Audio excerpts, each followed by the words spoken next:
CNBC's Jim CRAMER set off a big controversy here Monday with his advice for investors. He's back to explain, along with CNBC contributor Michael Farr, President and Chief Investment Officer of Farr, Miller & Washington. Good morning to you both. Good morning. Let me start with you, Jim. Yesterday, your comments on this show caused quite a reaction. First, I'm going to play you what you said that touched off the firestorm. So for investors, what is your advice today? Okay, whatever money you may need for the next 5 years, please take it out of the stock market right now, this week. I do not believe that you should risk those assets in the stock market. You know, you also told Ann that you thought about that all weekend. That's not something you wanted to say on television. Given what happened to the markets yesterday, and certainly that's not your responsibility, but the fact that they took such a drop, do you regret what you said on this show? No, I'm an innate optimist, and anyone who's watched me over 28 years of talking and trading in the market knows I believe fundamentally that the stock market's a good place. But if you're going to buy a house or put your kid through college or need a car or health, maybe for senior citizen retirement, why should you risk over the next 5 years being in this stock market? Longer term, IRA still contribute. Not an issue.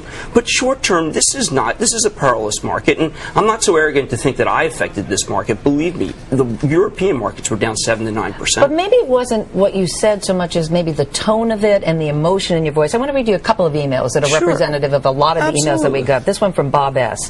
He did something today that was almost like yelling fire in a crowded building. Cheryl W. emailed us, my new name for him is Chicken Little. That was a sure way to foster sell-offs during a difficult time. Did you contribute to the problem?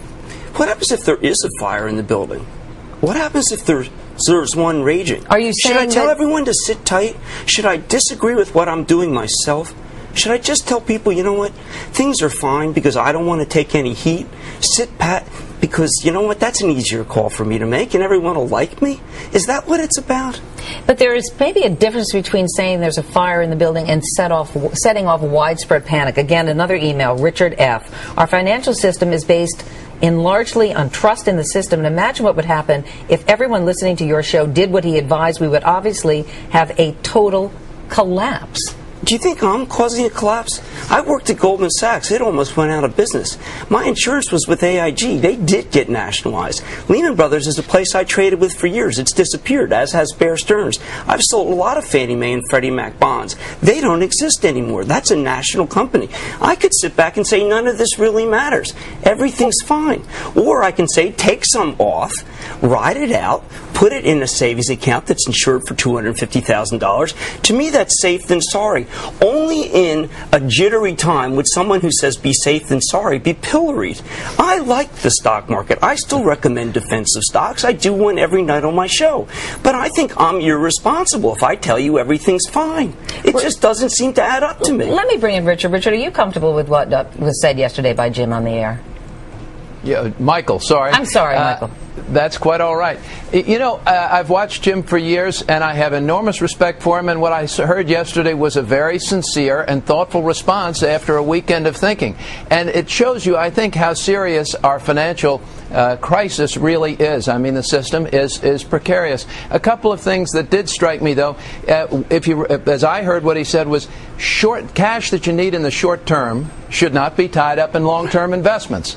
That makes sense, and that's always been our advice to clients. So that's just common sense, Michael. I think that it is. I think that our markets, if you look at them, the S&P is now down over 30% in the past 12 months. We were 14,200 right around a year ago. So we're down some 4,400 points. I think it is, if the rule is to buy low and sell high, this certainly isn't high.